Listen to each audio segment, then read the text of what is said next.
Vamos começar a analisar o problema do trabalho de uma maneira um pouquinho mais profunda agora.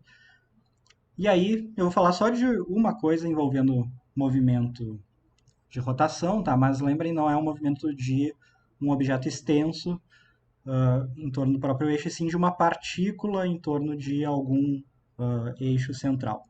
Que vai ser basicamente o mesmo caso do movimento circular uniforme que a gente já tinha falado lá quando a gente viu lei de Newton. Então imaginem que aqui a gente tem um movimento circular uniforme, tem uma partícula de massa m aqui, e aí lembrem a característica do movimento circular uniforme é que o módulo da velocidade, que a gente chama de v, é constante, né? Lembrem, isso aqui é a característica do movimento circular uniforme. Então, se essa partícula de massa m e velocidade v está aqui, em algum instante do tempo, eu tirei uma fotografia dela, ela estava ali, eu posso dizer que ela tem aqui uma energia cinética. E a energia cinética dela vai ser o quê? mv ao quadrado sobre 2. Agora notem o que vai acontecer. Essa partícula vai continuar andando aqui sobre essa circunferência. Em algum outro momento no tempo, eu vou lá e tiro uma nova foto. Eu sei que a massa dela permanece igual. E eu sei que o módulo da velocidade dela também permaneceu igual. Portanto, o que isso aqui significa para a gente? Que a energia cinética dela segue sendo mv ao quadrado sobre 2. Portanto, notem aqui que a energia cinética ela permanece constante.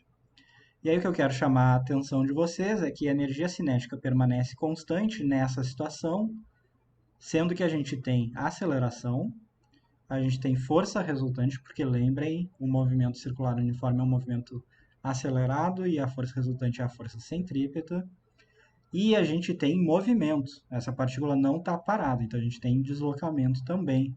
Tá? Notem o caso MCU que a gente está falando aqui. Né? Portanto, a gente tem um movimento com aceleração, com força resultante, com deslocamento. E qual é o trabalho feito por essa força resultante? Quem consegue dizer? É zero, né? Porque a variação de energia cinética foi nula, portanto, o trabalho foi nulo também. E aí, quem é que consegue me dizer ou achar uma justificativa para que a gente tenha uma situação em que a gente tem movimento, tem força, mas o trabalho é nulo? Como que isso é possível? Quem conseguiria justificar isso caso fosse perguntado? Existe uma relação importante que depende da orientação relativa entre a força e o, a orientação do deslocamento. Tá? Cuidado ali, né, Leonardo? Trabalho não, né? A força. Tá? Porque lembrem, trabalho é uma quantidade escalar, então ele não tem orientação, tá? Mas a força e o deslocamento são quantidades vetoriais, então tem orientação. E a orientação dessas coisas importa para a gente calcular o trabalho. Então, vamos continuar exemplificando esse problema para falar da relação que existe entre orientação das coisas. Que é o seguinte, imagine que a gente tem uma pessoa, tá, carregando algum objeto que tem alguma massa m, e vamos dizer que essa pessoa carrega esse objeto, ela anda para frente aqui, e ela vai se deslocar mantendo a velocidade constante, mantendo esse objeto na mesma altura aqui, tá? Por enquanto, para a gente simplificar todas as coisas. Então, ela mantém a mesma velocidade. Tá? Aqui o objeto tem velocidade v, aqui ele permanece com velocidade v. E notem, mesma altura, a gente não mudou nada. Basicamente, é só uma translação simples que está acontecendo aqui. Tá? Então, um movimento retilíneo uniforme. E aí, se vocês olharem essa situação e a gente analisar o que está acontecendo, se a gente pega aqui no início do problema, a gente consegue associar alguma energia com esse objeto, que é a energia cinética mv ao quadrado sobre 2. Energia cinética mv ao quadrado sobre 2. E notem que quando a gente está aqui mais na frente, a energia continua igual. Né? Portanto, a variação de energia é nula. E a conclusão que a gente pode ter é que, bom, essa pessoa ela não deve estar realizando trabalho sobre esse objeto, porque se ela realizasse trabalho sobre esse objeto, a gente veria alguma variação de energia cinética. Isso ficaria muito claro se ela estivesse acelerando aqui, né? Se a pessoa começasse a correr, ia modificar o valor da velocidade e a gente ia ver uma variação da energia cinética. Agora, se vocês perguntarem para uma pessoa que está segurando um objeto, mesmo que essa pessoa esteja parada segurando o objeto, não precisa nem estar se movendo, e vocês perguntarem se ela está fazendo algum trabalho, muito provavelmente a pessoa vai responder que sim, né? Ela vai dizer assim, eu estou fazendo trabalho porque esse objeto aqui é pesado, então eu estou fazendo um trabalho aqui, uma ação que está me causando algum desconforto, basicamente. E aí vem essa questão da diferença que existe entre as palavras, né, quando a gente emprega elas no dia a dia, né, no cotidiano, de uma forma mais liberal, e o sentido físico das coisas, tá? Então, notem, nem sempre elas vão estar de acordo, né? Então, por exemplo, se vocês estão, por exemplo, agora sentados, digamos, assistindo a esse encontro online, e se alguém perguntar se vocês estão fazendo trabalho, vocês provavelmente diriam que sim, né? Mesmo que vocês estejam parados. Tá? E vocês têm razão em dizer isso, tá? Mas notem que não é um trabalho no sentido físico da palavra. Tá? E aí vocês também podem notar, a partir daqui, que, bom, a gente tem forças aqui, né? A gente tem a força gravitacional, mg para baixo, mg para baixo, e tem a força que a pessoa faz, né? Força que a pessoa faz, força que a pessoa faz. E uma outra conclusão a partir daqui, né, que a gente já sabia, de acordo com as leis de Newton, é que, bom, se o trabalho total é nulo, então a força resultante deve ser zero também nesse caso. Né? E a gente sabe disso porque essas forças se equilibram. Mas, mais do que se equilibrar, tá? Mesmo que a gente tivesse esse caso aqui, a gente poderia fazer uma outra situação, para exemplificar melhor isso aqui, que eu quero falar, que eu vou colocar assim, vou fazer 3 situações aqui, situação 1, situação 2 e situação 3. Essas 3 situações, elas vão ser muito parecidas, tá? Então, tem aqui algum eixo X, e eu tenho uma força F, que está em azul, tá? Que é uma força constante, ela vai ter o mesmo valor nas 3 situações, a única coisa que vai mudar nas 3 situações vai ser a orientação dessa força. E aí eu coloco uma partícula aqui, digamos que esse eixo X pode ser, por exemplo, um trilho. Eu tenho uma partícula de massa m aqui, e essa partícula só pode se deslocar sobre o trilho. Então, eu vou olhar essa partícula, eu vejo que ela está aqui no início, e eu vou deixar ela se deslocar para frente aqui, com alguma velocidade. Aqui eu vou fazer a mesma coisa. Aqui eu vou fazer a mesma coisa. E aí, a única força com que a gente vai se preocupar vai ser essa força F. E digamos que dentro do possível vai ser a única força que vai estar atuando sobre essa partícula. Não vai ser exatamente isso no caso 1, tá? Mas a gente só precisa se preocupar com ela nesse momento. Se a gente fizesse esse experimento, tá? A gente ia chegar à seguinte conclusão, que no primeiro caso, na primeira situação, a partícula ia manter a velocidade dela. A gente está, de novo, sem atrito aqui, né? A gente está eliminando atrito. Tá? A partícula está fixa nesse trilho, ela só pode se deslocar para a direita ou para a esquerda, e aí a força F que a gente está fazendo está para cima. Se a gente fosse olhar, a gente ia ver que essa partícula manteve a mesma velocidade. Ou seja, a variação de energia cinética causada por essa força F aqui foi nula.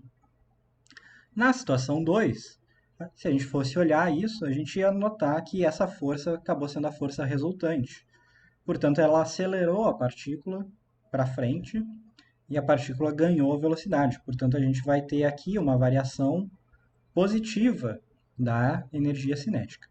Já no caso 3, na situação 3, a gente supõe que inicialmente a partícula tinha alguma velocidade grande aqui para a direita e a força F agiu para a esquerda. E o que aconteceu com ela? Ela vai diminuir a velocidade, vai diminuir o módulo da velocidade dessa partícula. Portanto, a energia cinética vai diminuir também, então a gente tem uma variação negativa de energia cinética. E aqui que a gente pode concluir. O caso 2 é exatamente o mesmo caso que eu falei lá da força acelerando o objeto, né? O caso 3 é alguma força desacelerando. Então, poderia ser um impacto. Poderia ser um impacto. A diferença é que quando a gente está trabalhando com impacto, e a gente vai falar sobre isso mais para frente, lá na área 3, não vai ser o nosso assunto agora ainda, quando a gente fala de colisões, tá? A grande diferença é que o tempo de colisão é muito curto e as forças envolvidas numa colisão são muito grandes e também não são constantes, tá? A gente até pode aproximar uma colisão com uma força constante, mas normalmente a força não é constante. Isso a gente vai falar. Então, antes da batida derrapando só se tivesse atrito, né? Com freio. Então, notem, essas coisas são um pouquinho diferentes, tá? Mas vejam, nossas conclusões é que, nesse primeiro caso, o trabalho feito por essa força F, ele deve ser nulo, né? Ela não está fazendo trabalho. No segundo caso, o trabalho feito pela força F deve ser positivo, enquanto que no terceiro caso, o trabalho da força F é negativo. E se vocês repararem, a grande diferença que existe entre, né, os três casos é justamente a orientação da força F, né, porque ela pode ter o mesmo valor, o mesmo módulo nas três situações. Então, o que a gente está mudando mesmo é a orientação dela. Então, a gente precisa conseguir escrever essa coisa agora de uma maneira mais completa que leve em conta justamente a orientação. E é isso que a gente vai fazer agora, tá? Que vai ser a definição mais precisa do trabalho de uma força. Então, começar falando de uma força constante, tá? Então, a gente tem aqui uma força F constante. Então, eu coloquei aqui um diagrama, que a gente tem a força F em azul, e lembrem, F é um vetor, né? Então, o vetor permanecer constante significa o módulo permanece constante, mas também a orientação espacial dessa coisa. Então, a gente tem a força F e a gente tem um deslocamento. Então, aqui está o nosso eixo X e a gente tem algum deslocamento, digamos, ΔX. E lembrem, deslocamento também é uma quantidade vetorial, né? A gente viu isso lá em cinemática.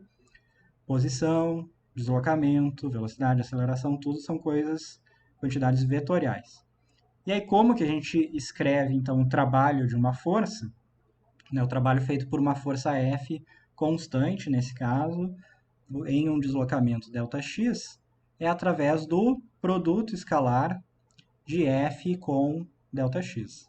Se vocês lembrarem, quando a gente viu o produto escalar, né, a gente viu o produto escalar, por exemplo, de dois vetores, AB, né, como que a gente fazia essa coisa? Lembra, a gente podia fazer através das componentes, né, AX, BX, mais AY, BY, ou também através dos módulos, né, dos vetores. Então, módulo de A, módulo de B, vezes o quê? Vezes o cosseno do ângulo θ existente entre os vetores. Tá? Então, notem, existe um ângulo θ que é relativo aqui entre a força F e o deslocamento ΔX.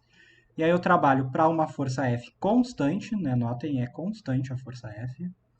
Ele é escrito como o produto escalar da força com o deslocamento. Tá? E aí notem isso aqui, né? Que é o que está aqui.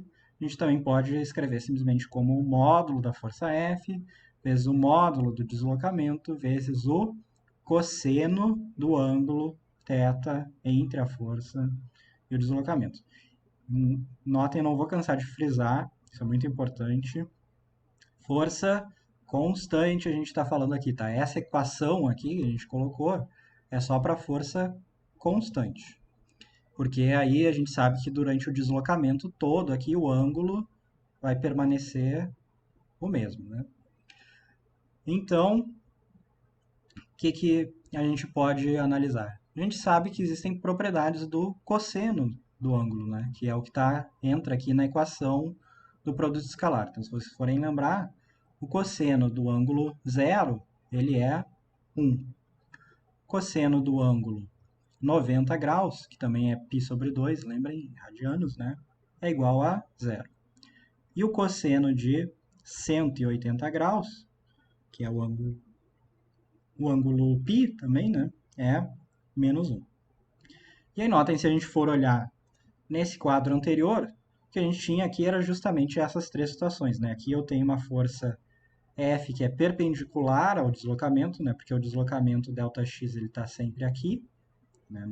Sobre esse eixo horizontal. Então, como a força e o deslocamento são perpendiculares, então eu tinha o cosseno de 90 graus, que é nulo. E aí notem, o trabalho foi nulo. Aqui eu tenho, nesse caso específico, né, o cosseno de 0 graus, que é 1, né? Portanto, o trabalho vai ser positivo. E aqui eu tenho um cosseno de 180 graus, que é menos 1, trabalho negativo. Então, vejam, assim que a gente pode justificar o sinal, né, para o trabalho. Uma das maneiras de fazer isso, na verdade. Então, eu falei para vocês, né, que, bom, a gente pode explicar isso e pode fazer essa conta para uma força F constante. Agora, a gente sabe que nem sempre as forças são constantes. Elas podem mudar em módulo ou podem mudar em orientação. Ou as duas coisas também, né? Então, uma força pode variar. E aí, bom, a gente teria grandes problemas se a gente só soubesse calcular trabalho para força constante, já que muitas vezes as forças não são constantes, ou na maioria das vezes não são. Então a gente tem que conseguir calcular trabalho para forças genéricas, tá? Inicialmente a gente vai fazer isso aqui apenas em uma dimensão, tá? Então eu estou considerando só um deslocamento em x, e depois, mais para frente, a gente vai analisar para 3 dimensões, e vai ser basicamente a mesma coisa, vocês se lembram bem que a gente já fez até agora, quando usou vetores, né? Quando a gente muda para mais dimensões, a diferença é que a gente adiciona lá essas quantidades, né? Componente x, componente y, componente z. Por enquanto a gente vai falar só sobre a componente x. Então imaginem o seguinte, que a gente tem alguma força F aqui, só que essa força F agora ela não é constante mais, ela muda com o tempo, tá? Ou no espaço também, ou os dois, né? Mas aí o que eu posso fazer? Eu posso, em vez de olhar essa força F para todo um deslocamento grande, então digamos 1 metro, por exemplo, eu posso olhar ela só para um pequeníssimo deslocamento, que eu vou chamar de dx, ou seja, um deslocamento infinitesimal. E aí, se eu pego um deslocamento muito pequeno, tá, o que vai acontecer? Como esse deslocamento é muito pequeno, eu posso supor que essa força F, durante esse deslocamento muito pequeno, ela permanece aproximadamente constante. Tá? E quando eu realmente levo isso para o limite de um diferencial, aí ela é realmente constante nesse limite, tá? Durante esse deslocamento dx aqui. E aí, se eu faço isso, o que acontece é que a gente tem exatamente a mesma expressão, só que agora, em vez de escrever aqui o trabalho como sendo o produto escalar, a gente escreve o diferencial de trabalho, tá? dW é o diferencial de trabalho, ou seja, é um infinitésimo de trabalho, tá? Um trabalho muito pequeno, que eu escrevo como exatamente da mesma forma. F escalar dx, o produto escalar de F com dx, que notem vai ser também a mesma coisa, F cosseno de θ, que é o ângulo entre eles, dx. E aí notem aqui, né, essa maneira que eu escrevi fx dx, isso é uma maneira que a gente pode olhar essa coisa da seguinte forma, que, se vocês lembrarem, sempre que a gente tem uma força F qualquer, e é isso aqui que eu estou falando agora vale tanto para a força constante quanto para a força variável, tem a mesma ideia. Então, se a gente quer analisar o trabalho durante algum deslocamento, vou chamar aqui de ΔX, tá? Isso poderia ser um dx também, não tem problema nenhum. Como essa coisa depende do produto escalar, que depende do cosseno do ângulo, é a mesma coisa que eu pegar, lembrem, a gente sempre pode fazer isso, decompor essa força F nas suas componentes. Né? Que componentes que a gente pode escrever aqui? A força Fy e a força Fx. E aí notem o que acontece aqui agora é que Fx ela é paralela ao próprio deslocamento ΔX, né? Portanto, nesse caso aqui, o trabalho fica simplesmente Fx ΔX. E aí notem, né, essa coisa aqui, né, Fx ela é como? É o módulo de f, portanto, f vezes o cosseno do ângulo θ que tem aqui. E aí, notem, é justamente o que a gente tem aqui, né? Módulo de f cosseno do ângulo θ. Então, vejam isso aqui, né? Módulo de f vezes cosseno de θ é a componente paralela ao deslocamento, né? O que a gente pode dizer de outra maneira? Que, bom, o trabalho sempre vai ser feito pelas componentes paralelas da força ao deslocamento. Paralelas ou antiparalelas, né? O que é importante é que esteja ao longo da mesma linha ali, né? Pode ser, a força F pode estar orientada ao contrário do deslocamento. Então, pode ser uma força negativa em x, mas não tem problema, ela vai realizar trabalho também. E aí, notem o que ficou faltando, então, bom, se eu escrevi as coisas aqui como diferenciais, então como que eu passo de um diferencial, né, uma coisa que está ali num infinitésimo, para uma quantidade que eu quero calcular mesmo? Como que a gente faz? A gente integra, né? Então, se eu integrar dos dois lados dessa equação, a integral de dw, ou seja, a integral do trabalho, é simplesmente o trabalho, né? Então, o trabalho fica a integral de uma posição inicial xi até uma posição final xf de f escalar dx, tá? Integral de f cosseno de θ dx ou fx dx.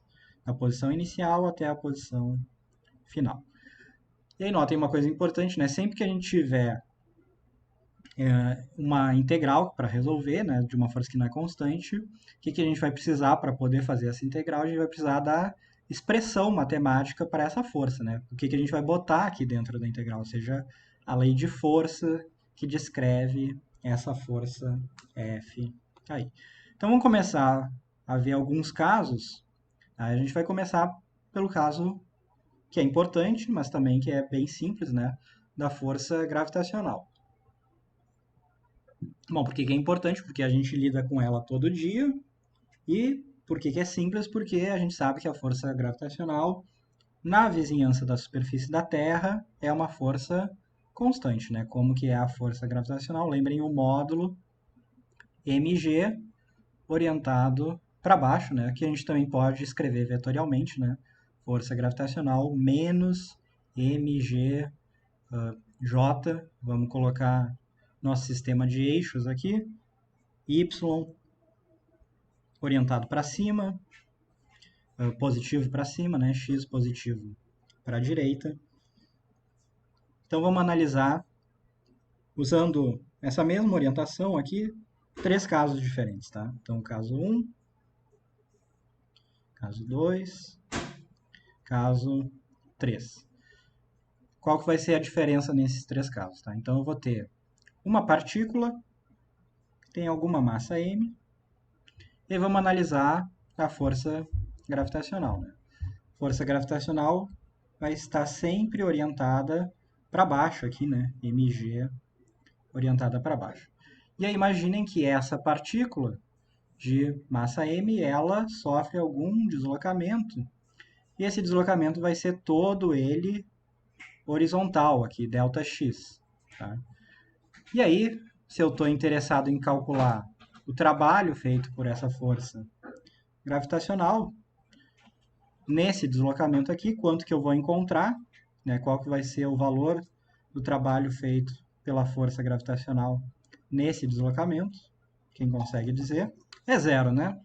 Esse trabalho é zero porque, lembrem, o ângulo θ aqui é zero.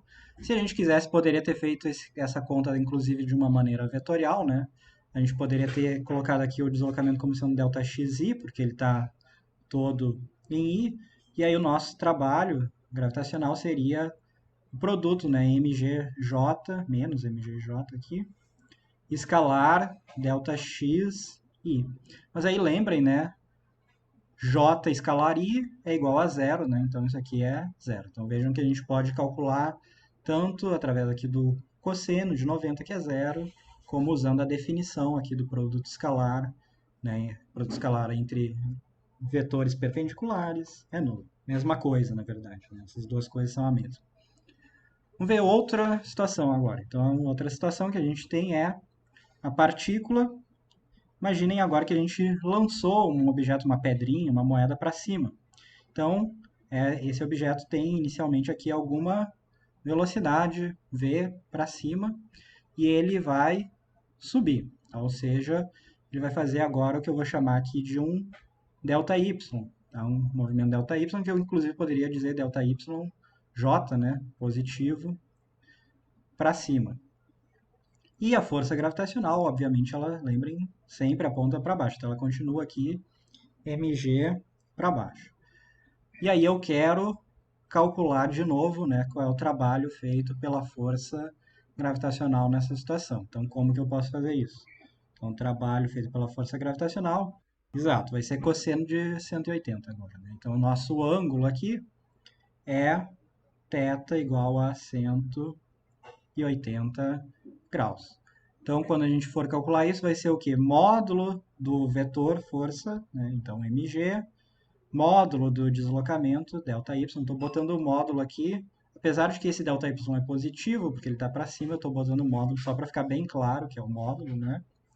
Vezes o cosseno de 180, mas o cosseno de 180 é menos 1. Então, notem que o que vai acontecer aqui, a gente vai ter um sinal negativo, né? Então, vejam, esse trabalho aqui, ele vai ficar menos mg ΔY, portanto, é um trabalho que é menor que zero. A mesma conclusão a gente poderia ter chegado se fizesse o produto escalar com os vetores, né? Porque daria um WG aqui, né? Trabalho gravitacional, ficaria menos mgj escalar ΔYJ, como J com J é 1, é positivo, né? Então ficaria também menos mg ΔY. Lembrando, eu estou botando o módulo aqui só para ficar claro que essa coisa aqui, essa quantidade vai ser negativa. E aí a última situação, que é o item 3, vocês podem imaginar, né? O que vai ser? É alguma coisa descendo agora, né? Então, essa mesma partícula, esse mesmo objeto de massa m, descendo agora no campo gravitacional. E aí, se ele desce aqui, ele vai fazer um ΔY, que agora, cuidem, esse ΔY agora é negativo, né? Quando ele desce, o ΔY é negativo. Mas vejam que a força gravitacional continua orientada para baixo. E aí eu quero agora calcular o trabalho da força gravitacional feita nessa situação. Como que eu posso fazer? Lembrem os módulos dos vetores, né? Então, mg, módulo de ΔY de novo, só que agora é o cosseno do ângulo, mas qual é o ângulo? O ângulo agora é 0 graus, né? Cosseno de 0, que agora é 1. Portanto, vejam, essa coisa agora é positiva. Tá? Então, notem, essa coisa aqui é positiva. A mesma coisa, a mesma conclusão vocês poderiam ter chegado, né, através do uso dos vetores, né? Porque a gente teria um menos mgj e um menos módulo de ΔYJ, porque lembrem, o ΔY está para baixo, né?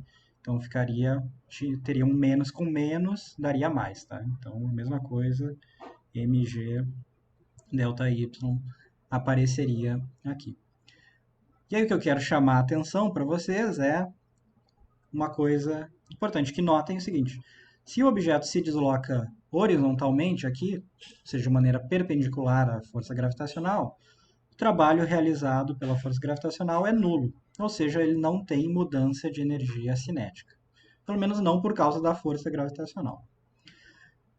Agora, se esse objeto está subindo no campo gravitacional, ou seja, da mesma maneira que a gente joga uma moeda para cima, o que está acontecendo? O trabalho feito pela força gravitacional é negativo. Então, o que a gente sabe da variação de energia cinética que vai acontecer com esse objeto subindo? A gente sabe que essa variação de energia cinética vai ser menor que zero, não é? O que a gente espera de um objeto que a gente jogou para cima?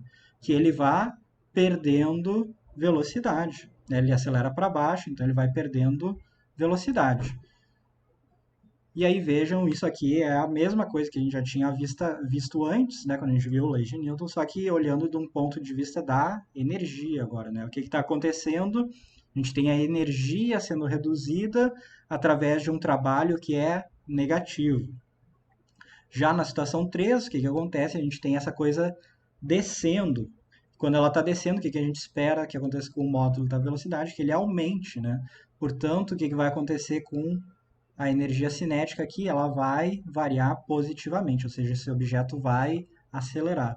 E aí notem o que está acontecendo a gente tem uma variação, um aumento da energia cinética através de um trabalho que é positivo, tá? Então sempre lembrem dessas relações que existem, né? Então a gente está fazendo um trabalho positivo sobre a partícula, ela está acelerando, está aumentando a velocidade. O trabalho negativo, ela está desacelerando, está diminuindo a sua velocidade.